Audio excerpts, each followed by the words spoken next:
Merde, le handicap, ça coûte super cher, quoi. Ah bon, on a tenté le coup, de toute façon, nous, on n'a rien à perdre aujourd'hui. Alors... Il y a des gens qui ont misé en pensant pour au moins récupérer leurs fonds et qui ont effectivement tout perdu. Internet serait-il devenu une bouée de sauvetage au cœur de la tempête économique? Association caritative, site d'échange, financement participatif, la solidarité s'organise aujourd'hui sur la toile. Il traverse la Manche à la bras, sans bras. Merde, c'est vraiment la crise. Ça, j'adore. Et ça te fait rire? Ah ouais, ça m'éclate total, ouais. Ah ouais, ça m'éclate total, moi j'adore ça, franchement. Il ne se passe pas une journée sans que Philippe Croison ne consulte ses pages sur les réseaux sociaux. Depuis sa traversée de la Manche à la nage, ce châtelleraudais amputé des 4 membres est devenu le porte-parole des personnes handicapées en France. Très tôt, en 1994, juste après l'accident et l'électrocution de Philippe, c'est Gérard, son père, qui lance un véritable appel au secours en créant une association de soutien. 10 ans plus tard, Handicap 2000 a déjà financé des dizaines de projets. D'accord, article de presse. Handicap 2000 ne se substitue en rien aux organismes déjà en place. On ne peut pas, on n'a pas les moyens. Donc nous intervenons uniquement en bout de chaîne, quand toutes les recherches de financement ont été épuisées. Donc comme l'a dit Philippe, à la personne handicapée, il lui manque 500 €, il lui manque 1 000 €, 2 000 €, 3 000 €. Et Handicap 2000, à ce moment-là, arrive et met la somme manquante pour que la personne puisse bénéficier de son matériel, voilà, dans de bonnes conditions assez rapidement. Voilà, il n'y a rien à ajouter. Juste ça, c'est tout. Juste un sourire, des larmes, dire il y a de la joie, on partage. Le mot partage, c'est le maître mot. Aider son prochain, trouver de l'argent quand les banques refusent d'en prêter, c'est l'explosion aujourd'hui en France du financement participatif. Une quinzaine de plateformes spécialisées existent désormais. En 2 ans, le site KissKissBankBank a déjà collecté plus d'1,5 million d'euros, une somme reversée souvent à des projets très variés. Suite à la crise du lait, on sentait que les consommateurs nous soutenaient et on s'est dit peut-être qu'on va pouvoir valoriser notre lait autrement que de le vendre par la laiterie, peut-être qu'en essayant de le transformer, il y a peut-être quelque chose à faire de ce côté-là. Le monde rural n'échappe pas au phénomène du financement participatif.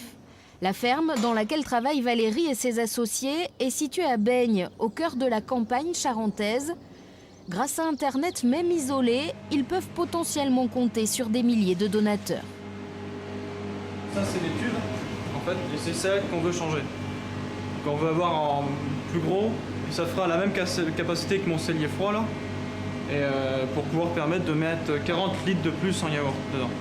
Donc grâce à ça, on fait les marchés, on sort de l'exploitation, on voit des gens, on discute avec des gens.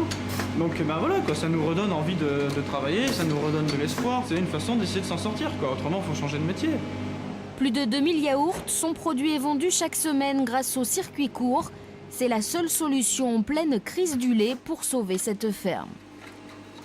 Le 3 avril, on a 115 KissBankers. Il reste à collecter 2460 €. Voilà. Au total, 7500 € sont nécessaires pour l'achat du matériel plus performant. Et sans la solidarité des internautes, le projet était voué à l'échec. Donne qui veut et puis on s'est rendu compte que finalement la famille était très sensible à notre projet. Voilà. Internet nous a permis, je sais pas moi, nous a permis un petit peu de faire toute cette démarche.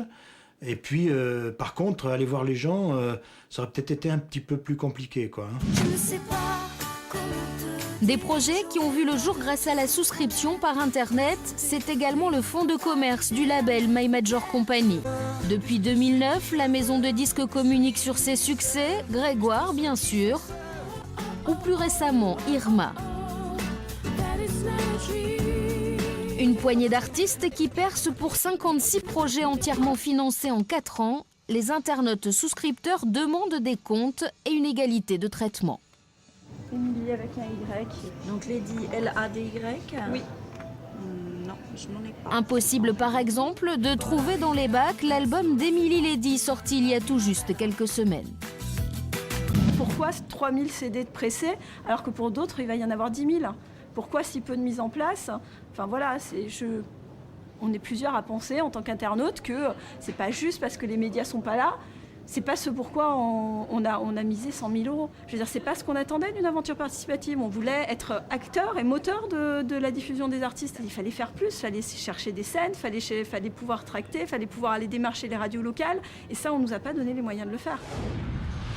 Face à ce malaise grandissant des souscripteurs de My Major Company, Muriel a décidé de marquer les esprits en créant la première association de victimes du financement participatif. Oui, les internautes sont solidaires. Non, ils ne souhaitent pas être pris pour des pigeons. Pour ce projet-là, j'ai gagné 10,80 € pour 600 € misés. On a envie de savoir comment a été utilisé notre argent, s'il a vraiment été en totalité utilisé, est-ce qu'il a été utilisé à bon escient. Et puis il n'y a pas que l'argent, il y a aussi comment les projets ont été traités, puisqu'on a le sentiment que clairement le développement et la promotion n'ont pas été réellement effectives. L'aventure My Major Company pointe du doigt l'absence de législation précise sur le financement participatif. À la ferme en Charente, les règles sont très précises. En échange de dons financiers, les souscripteurs reçoivent des recettes ou des yaourts faits maison. Les sommes demandées sont moins importantes, les communautés aussi. Dans le village, par exemple, à Baigne, l'élan impulsé par Internet s'est véritablement transformé en entraide locale. Il faut quand même se serrer les coudes, même si on n'est pas dans le même... on est agriculteur, on n'est pas dans le même mode d'agriculture, mais il faut quand même que tout le monde existe. Et c'est pas seulement de l'aide d'argent, je pense que c'est aussi se rendre compte qu'il y a des personnes à côté qui sont solidaires de votre projet. Et ça, c'est peut-être aussi bien au point de vue moral que le soutien financier. Ce soir-là, la salle des fêtes de l'Encloître, une petite ville près de Poitiers, n'est pas assez grande pour accueillir tous les joueurs de loto du canton. On est un peu victime de notre succès.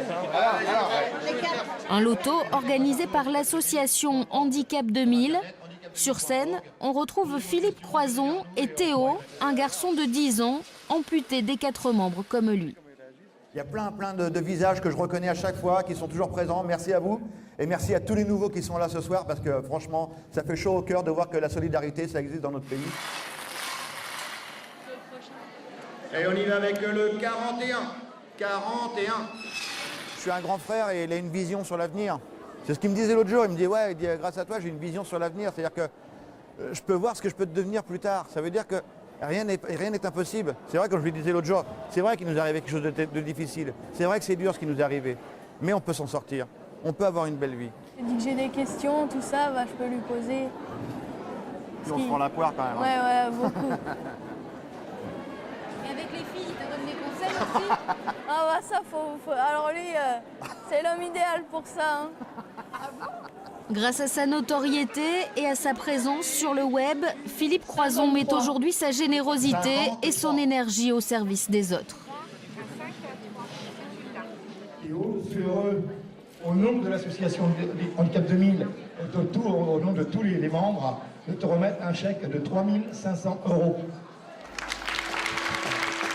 Avec cette somme, Théo pourra financer de nouvelles prothèses. Le résultat bien réel d'une chaîne de solidarité, loin d'être virtuelle.